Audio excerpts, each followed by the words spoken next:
Nous sommes tous submergés au quotidien par une liste interminable de tâches et d'activités à faire, à commencer par moi, ce qui nous donne l'impression que le temps nous file entre les doigts. On se demande souvent comment font certains pour faire autant de choses alors qu'on a à peine le temps de manger. Et pourtant, nous avons tous 24 heures par jour. Bienvenue sur Un livre à la fois.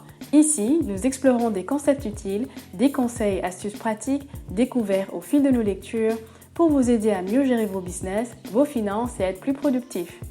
Dans leur livre Make Time, les auteurs Jake Knapp et John Zeratsky disent que notre attention est tiraillée entre deux extrêmes. D'une part, nous avons cette idée de construire nos journées autour d'activités qui consomment notre énergie et qui nous font croire qu'on est productif. Nous avons les rendez-vous, les meetings, les activités répétitives et acharnées, les to-do lists.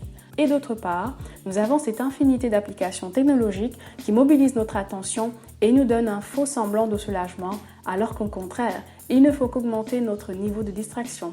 Prenons l'exemple des réseaux sociaux, des applications de jeux, etc. Tout cela laisse peu de place au repos, mais surtout à ce qui est important dans nos vies. Mais alors, est-ce que c'est forcé d'être toujours occupé? Est-ce que la distraction permanente est vraiment gratifiante? Même s'il ne contrôle pas complètement notre emploi du temps, nous pouvons absolument contrôler notre attention. Selon les auteurs, il suffit de mettre en place un cadre et pour cela, ils nous en proposent un en 4 étapes. Étape numéro 1, définir la priorité du jour. La première chose est de choisir notre activité prioritaire du jour. Il s'agit ici d'avoir une seule activité à prioriser et à bloquer dans notre agenda. Ça ne sera pas la seule activité que nous ferons de la journée, loin de là, mais ce sera notre priorité. Choisir une activité prioritaire nous donne une chance d'être proactif sur la façon dont nous passons notre temps au lieu de laisser la technologie, les obligations du bureau et d'autres personnes définir notre emploi du temps. Une technique que j'utilise personnellement, c'est de programmer ma journée la veille en soirée. Je mets tout ce que je souhaite faire le lendemain dans un agenda et après ça dans un calendrier et je mets en rouge ma priorité pour le lendemain. Mais comment choisir ma priorité du jour? Les auteurs parlent de 3 approches possibles. Approche numéro 1, prendre cette priorité comme une urgence et se demander quelle est la chose la plus urgente que je dois faire aujourd'hui. Approche numéro 2, voir ça comme une satisfaction et se demander, en fin de compte, quelle est l'activité qui m'apportera le plus de satisfaction au cours de ma journée. Troisième approche, penser à l'activité qui nous apportera le plus de joie au cours de la journée. Peu importe l'approche et la stratégie à adopter, la meilleure façon de choisir sa priorité du jour est de faire confiance à son instinct. Après tout, c'est à nous de définir ce qui est urgent, ce qui nous rend joyeux ou qui nous apporte de la satisfaction au quotidien. Choisir une tâche à prioriser nous permet de consacrer du temps et de l'énergie sur ce qui compte et non à réagir aux distractions et aux exigences de la vie moderne. Étape numéro 2, la concentration. Après avoir choisi notre tâche prioritaire du jour, il est temps de s'y consacrer en lui accordant toute notre concentration. Pour cela, il est important de vaincre la distraction et d'y mettre toute notre énergie. Quelle est donc la solution? Elle est évidemment de créer des barrières à la distraction en la rendant plus difficile d'accès. Je m'explique. Quand la distraction est difficile d'accès, on n'a pas à se soucier de faire preuve de volonté pour la vaincre. Quand on met en place un système qui facilite notre concentration et rend la distraction difficile, on n'a pas besoin de se forcer ni d'utiliser notre volonté. Plus on arrive à rester concentré sur notre activité, plus l'activité est captivante et plus elle est mieux faite. L'autre technique recommandée par les auteurs est d'apprendre à dire non. Au début, ça peut être très intimidant, mais avec le temps, on s'y habitue.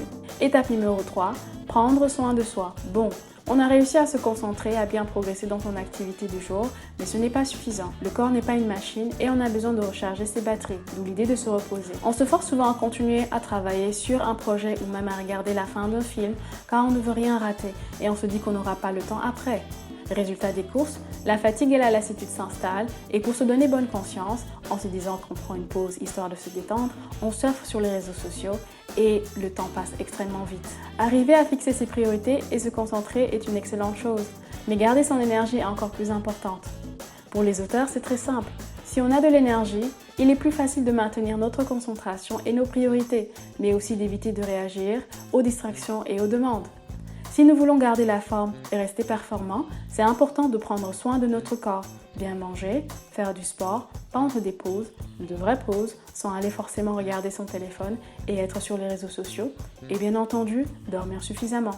Recharger ses batteries, c'est aussi passer du temps en famille avec ceux qui comptent pour nous et s'éloigner des écrans pendant ces moments-là. Étape numéro 4, faire le bilan.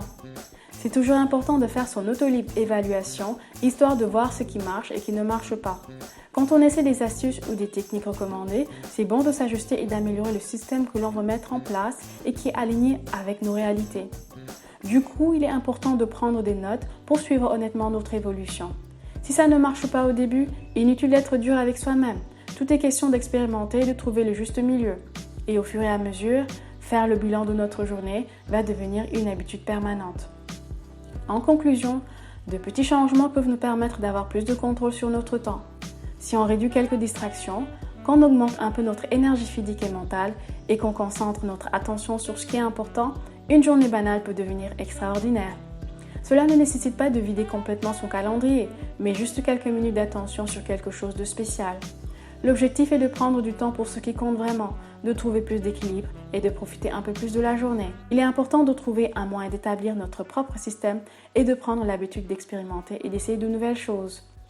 Enfin, juste lire un livre et appliquer des concepts ne va pas forcément changer notre vie, mais avoir la ferme intention que notre temps, notre énergie et notre attention sont à nous est déjà un bon début. Si je ne programme pas ma vie et je ne gère pas mon temps, quelqu'un d'autre le fera à ma place et m'imposera son propre programme. Et vous, êtes-vous prêt à gérer votre temps ?